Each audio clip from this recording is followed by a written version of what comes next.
Hello everyone, welcome back on our YouTube channel Ankur Jha AJ. Video में आगे बढ़ने से पहले जो ये वीडियो देख रहे हैं वह वीडियो को लाइक, शेयर एंड कमेंट, और जो चैनल पर पहली बार आए हैं वो चैनल को सब्सक्राइब करें। आज हमारा लेसन 7 जो BST में है, डायरेक्टिंग, उसके बारे में देखेंगे। डायरेक्टिंग मतलब निर्देशन। इसका एक छोटा सा इंट्रोडक्शन ले लेते हैं हम। प्रबंध के अंतर्गत नियोजन, संगठन एवं नियुक्ति कार्य कर लेने के बाद निर्देशन कार्य प्रारंभ होता है। क्या मतलब है कि प्रबंध के अंतर्गत नियोजन, संगठन एवं नियुक्ति कार्य कर लेने के बाद निर्देशन कार्य प्रारंभ होता है। ठीक है ना। मतलब प्रबंध के जो नियोजन, संगठन, नियुक्तिकरण, ये तीनों कार्य करने के बाद क्या होता है, निर्देशन कार्य प्रारंभ होता है। निर्देशन के अंतर्गत विभिन्न पदों पर नियुक्त लोगों को इस प्रकार प्रभावित किया जाता है कि वे स्वतः ही अपने कार्य की ओर अग्रसर होकर संस्था के उद्देश्य को प्राप्त करने में अपना योगदान दें। निर्देशन के अंतर्गत क्या होता है, विभिन्न पद पर जो लोग नियुक्त होते हैं उन्हें इस प्रकार से प्रभावित किया जाता है कि वह स्वतः ही अपने कार्य की ओर अग्रसर होकर संस्था के उद्देश्य को प्राप्त करने में अपना योगदान दें। ठीक है।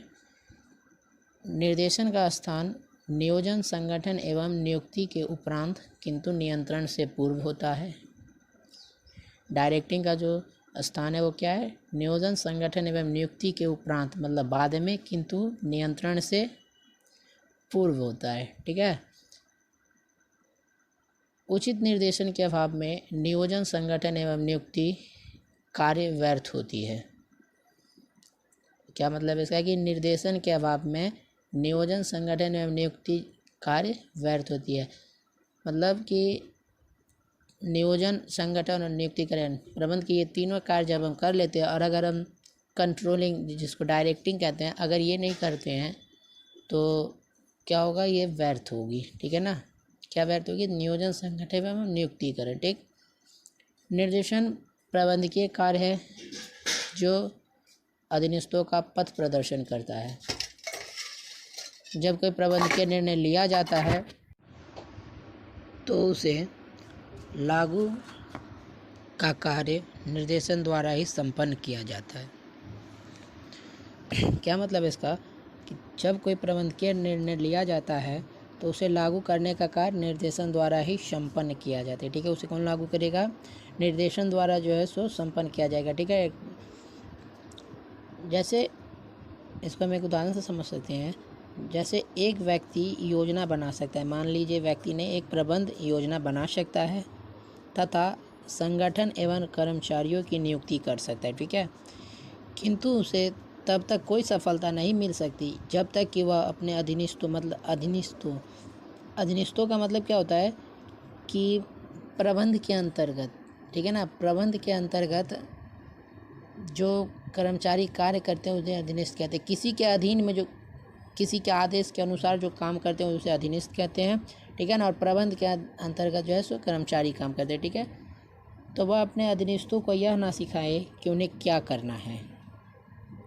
अगर इसको देख लें, ठीक है, मतलब एक व्यक्ति योजना बना सकता है तथा संगठन एवं कर्मचारियों की नियुक्ति कर सकता है, किंतु उसे तब तक कोई सफलता नहीं मिल सकती जब तक कि वह अपने अधीनस्थों को यह ना सिखाए कि उन्हें क्या करना है।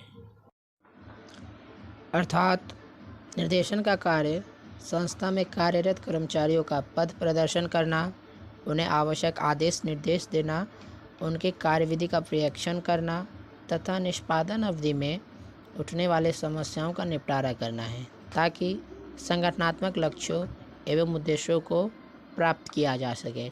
इसका क्या मतलब है कि निर्देशन का कार्य क्या है, तो कार्यरत कर्मचारी जो संगठन में कार्य कर रहे हैं, ठीक है ना, उनका पथ प्रदर्शन करना है। ठीक है। उन्हें आवश्यक आदेश या निर्देश देना है। अच्छा, उनकी कार्य विधि का पर्यवेक्षण करें, मतलब कि वो जो कार्य कर रहे हो उसको देख रेख करना। पर्यवेक्षण का मतलब होता है कि किसी को जब हम कोई कार्य देखते हैं तो उसका देख रेख करना। ठीक है। तथा निष्पादन अवधि में उठने वाले समस्याओं का निपटारा करना है। इसका मतलब है कि कार्य अवधि में जब कोई समस्या आती है तो उसका निपटारा करना है। क्यों? ताकि जिससे संगठनात्मक लक्ष्यों एवं उद्देश्यों को प्राप्त किया जा सके। अब हम निर्देशन के एमसीक्यू देखेंगे। हमारा फर्स्ट क्वेश्चन है, निर्देशन के प्रमुख तत्व हैं। तो निर्देशन के प्रमुख 4 तत्व हैं। कौन कौन से हैं? पर्यवेक्षण, नेतृत्व, संदेशवाहन, अभिप्रेरण। इन सब के बारे में हम आगे वाली वीडियो में देखेंगे। तो इस हिसाब से कितने, इसका सही आंसर है ऑप्शन सी 4। क्वेश्चन 2, निर्देशन की प्रबंध के स्तर पर आवश्यकता होती है। तो निर्देशन की प्रबंध के स्तर, तो प्रबंध के 3 स्तर हैं, उच्चतम स्तर, मध्यम स्तर और निम्न स्तर। तो निर्देशन की आवश्यकता किन स्तर पर? तो निर्देशन की आवश्यकता सभी स्तर पर है, प्रबंध के सभी स्तर पर। क्वेश्चन 3, निर्देशन है सर्वव्यापी, निष्पादन अभिमुखी, निरंतर क्रिया। सर्वव्यापी का मतलब होता है व्यापक, ठीक है। निष्पादन अभिमुखी मतलब उद्देश्य इसमें होता है, ठीक है ना। और निरंतर क्रिया मतलब कंटिन्यू, सतत चलता रहता है ये। तो इसका सही आंसर क्या हो गया? Option D. क्वेश्चन 4 है, निर्देशन कर्मचारियों से संबंधित है। जिस प्रकार प्रबंध के स्तर पर निर्देशन की आवश्यकता होती है, ठीक उसी प्रकार निर्देशन कर्मचारियों से संबंधित होता है। उच्चतम स्तर, मध्यम स्तर, निम्न स्तर, तीनों स्तर पर कर्मचारी निर्देशन से संबंधित है। क्वेश्चन 5, निर्देशन के तत्व हैं। अभी हमने देखा था निर्देशन के 4 तत्व, पर्यवेक्षण, नेतृत्व, अभिप्रेरण और संदेशवाहन। इसमें 3 है। इसका सही आंसर हो गया ऑप्शन डी। निर्देशन है, जब हमने इंट्रोडक्शन देखा था तब हम उसमें था कि नियोजन, संगठन एवं नियुक्ति कार्य के बाद निर्देशन की आवश्यकता होती है। निर्देशन की आवश्यकता होती है, किंतु बिना निर्देशन के नियोजन, संगठन एवं नियुक्तिकरण का कार्य व्यर्थ है। इस हिसाब से क्या हो गया कि निर्देशन अनिवार्य है, ठीक है ना। क्या है? निर्देशन अनिवार्य है, क्योंकि आवश्यक कब रहता? जब इन नियोजन, संगठन एवं नियुक्ति के बाद निर्देशन की आवश्यकता नॉर्मल रहती। लेकिन यहाँ पे अगर निर्देशन नहीं करेंगे तो ये तीनों काम क्या हो जाएगा? व्यर्थ हो जाएगा। इसलिए इसका सही आंसर होगा ऑप्शन ए, अनिवार्य। क्वेश्चन 7, निर्देशन प्रबंध का पहलू है। तो निर्देशन प्रबंध का थियोरिटिकल नहीं, प्रैक्टिकल है, ठीक है ना। तो इसका सही आंसर होगा ऑप्शन बी। क्वेश्चन 8, पर्यवेक्षण है। तो सबसे पहले हम समझेंगे पर्यवेक्षण क्या होता है, ठीक है ना। तो पर्यवेक्षण से कर्मचारियों को कार्य सौंपने और कर्मचारियों द्वारा किए जाने वाले कार्य की देख रेख करने से है, ठीक है ना। मतलब कहने का क्या मतलब है कि प्रबंध द्वारा कर्मचारी को कार्य सौंपा जाता है और फिर उसको जो प्रबंध द्वारा कर्मचारी को कार्य सौंपा जाता है, लेकिन जो उसकी देख रेख करता है उसको क्या कहते हैं? जो देख रेख करता है उसको पर्यवेक्षक कहते हैं, और उस देखने को क्या कहते हैं? पर्यवेक्षण, ठीक है ना। तो हिसाब से पर्यवेक्षण क्या है? आवश्यक। ऑप्शन है सही आंसर इसका। क्वेश्चन 9, पर्यवेक्षण प्रबंध का स्तर है। तो पर्यवेक्षण प्रबंध का कौन सा स्तर होगा? उच्च प्रबंध तो आपके नहीं देखेंगे आपके आपको, या फिर मध्यम प्रबंध, ठीक है ना। निम्न प्रबंध जो है, निम्न स्तर के जो प्रबंध है वो आपका काम देखेंगे आके, ठीक है। क्वेश्चन 10, पर्यवेक्षक कर्मचारियों का है। पर्यवेक्षक कर्मचारियों का है, यहाँ पे क्या बात है? पर्यवेक्षक। अब यहाँ पे पर्यवेक्षक समझे, अभी हमने बताया था कि कार्य सौंपना और फिर उस कार्य कर्मचारी जो करते हैं उसको देख रेख किसको कहते हैं? उसके देख रेख जो करता है उसको पर्यवेक्षक कहते हैं, और देखने की प्रक्रिया पर्यवेक्षण कहलाती है। तो यहाँ पे पर्यवेक्षक कर्मचारी का क्या हो गया? मित्र, मार्गदर्शक और दार्शनिक, तीनों चीज, ठीक है ना। तो इसका सही आंसर है ऑप्शन डी। क्वेश्चन 11, पर्यवेक्षक कड़ी है। तो पर्यवेक्षक किस किस के बीच की कड़ी है? कर्मचारियों तथा मध्यम प्रबंध, कर्मचारी एवं संचालन। तो पर्यवेक्षक किसकी कड़ी होगी? कर्मचारी तथा मध्यम प्रबंध, ऑप्शन ए, ठीक है ना। क्वेश्चन 12, पर्यवेक्षण तत्व है। तो पर्यवेक्षण किसका तत्व है? तो हमने अभी पढ़ा था नेतृत्व का, तो ऑप्शन पर्यवेक्षण किसका तत्व है? निर्देशन का। ऑप्शन सी इसका सही आंसर। क्वेश्चन 13, अभिप्रेरित कर्मचारियों को पारितोषित किया जाता है। जो कर्मचारी को हम मोटिवेशन करते हैं उनको क्या क्या क्या पारितोषित किया जाता है? ऑप्शन बी धनात्मक, पॉजिटिव जो है सो हम उसको पारितोषित करते हैं। क्वेश्चन 14, कुशल निर्देशन के लिए अभिप्रेरण है। कुशल निर्देशन के लिए अभिप्रेरण है मतलब इफिशिएंट, मतलब कि जो निर्देशन कार्य करेगा उसके लिए क्या आवश्यक है? तो मतलब कुशल निर्देशन के लिए अभिप्रेरण क्या है? हमने कोई निर्देश दिया और उसके लिए अभिप्रेरण क्या है?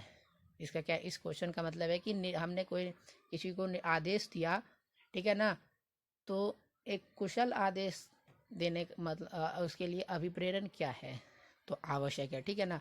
हम किसी को कोई आदेश देंगे, अगर उसको मोटिव करेंगे, ठीक है ना, अगर उसको अभिप्रेरण देंगे यू कैन डू इट, तो वो जो है सो करेगा। तो अभिप्रेरण क्या है किसी भी कुशल निर्देशन के लिए? आवश्यक। क्वेश्चन 15, अभिप्रेरणा साधनों के निर्धारण का आधार होना चाहिए। मोटिवेशन किस किस को दे सकते हैं हम? तो मोटिवेशन हम सामूहिक रूप से किसी को दे सकते हैं, व्यक्तिगत रूप से किसी को दे सकते हैं, जो कृत्य जॉब जो करते हैं उसको भी दे सकते हैं। तो ऑप्शन डी इसका सही आंसर है। आई होप आप सबको समझ में आ रहा होगा। अगर कोई दिक्कत है तो आप कमेंट करके कह सकते हैं। क्वेश्चन 16, नेता में होती है। तो नेता में क्या होती है? निपुणता, दूरदर्शिता, आत्मविश्वास, ठीक है ना। निपुणता मतलब वो इंटेलिजेंट होना चाहिए, दूरदर्शिता मतलब दूर तक सोच सके, ठीक है ना, और आत्मविश्वास सेल्फ कॉन्फिडेंस उसमें होना चाहिए, ठीक है। तो ऑप्शन डी इसका सही आंसर है। क्वेश्चन 17, नेता अधीनस्थों से काम लेता है। अधीनस्थों का मतलब हमने समझा था फिर एक बार, मतलब किसी के अधीन जब हम काम करते हैं, ठीक है ना, तो नेता के अधीन कर्मचारी काम करते हैं, इसलिए कर्मचारी को अधीनस्थ कहा गया है। तो नेता कर्मचारी से कैसे काम लेता है? चातुर्य से, डंडे से, धमका कर।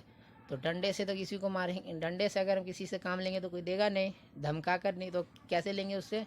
चातुर्य से। तो नेता किससे लेता है? चातुर्य से। ऑप्शन है इसका सही आंसर। क्वेश्चन 18, नेतृत्व है। तो नेतृत्व है क्या है? नेतृत्व क्या है?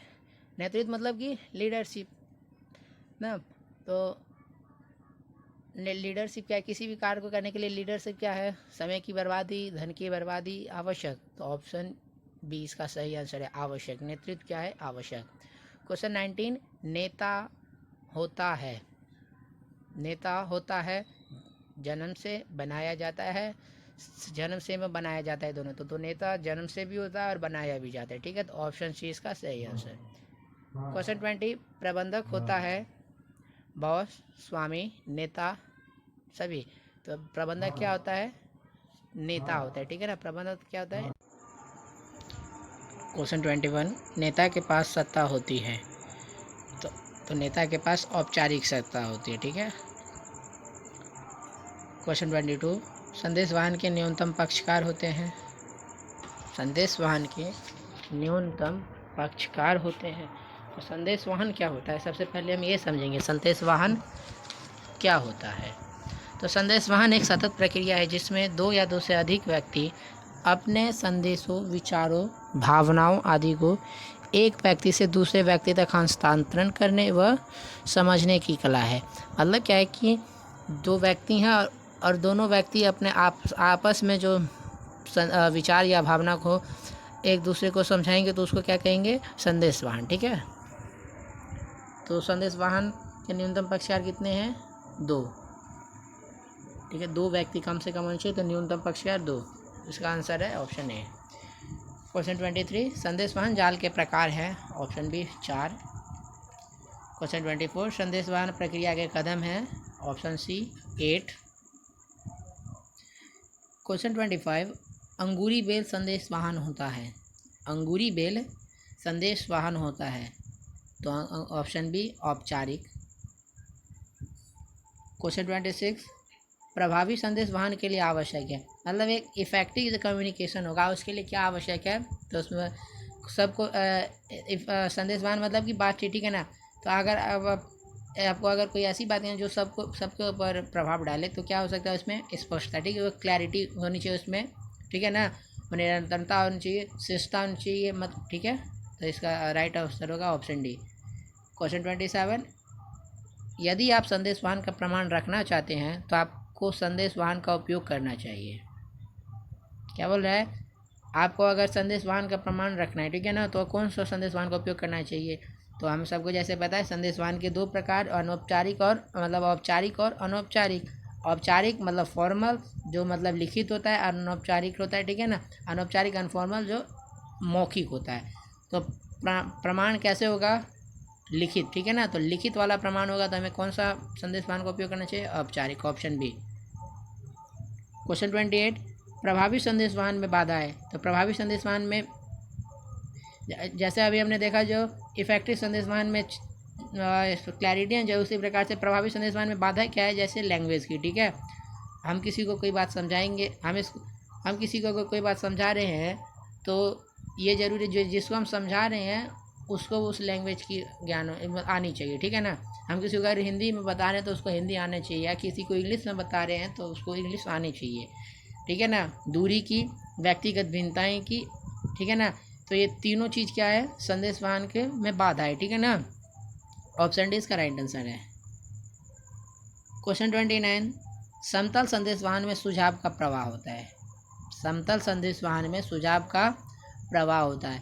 तो समतल संदेश वाहन क्या होता है, तो एक ही जगह पे, ठीक है ना, एक ही जगह पे, मतलब बोर्ड मीटिंग की तरह आप समझ सकते हैं, जो एक ही जगह पर बैठ के कर्मचारी, प्रबंध, ठीक है ना, सब एक ही जगह पर बैठ के जब सुझाव का प्रवाह होता है तो कैसा होता है वो, तो समतल स्तर पर होता है, ठीक है। मतलब कि हमने समझा क्या था कि प्रबंध के स्तर कितने हैं, उच्चतम, मध्यतम और निम्नतम, ठीक है ना। इसमें कैसे चलता है, तो अगर प्रबंधक को कोई काम करना है, उच्चतम प्रबंधक को अगर कोई निर्देशन या फिर कोई आदेश देना है तो वो मध्यम स्तर को देगा, फिर मध्यम स्तर से निम्न स्तर पर आएगा, ठीक है। तो ये ऊपर की, तो ये क्या हो गया, नीचे की ओर आएगा, ठीक है।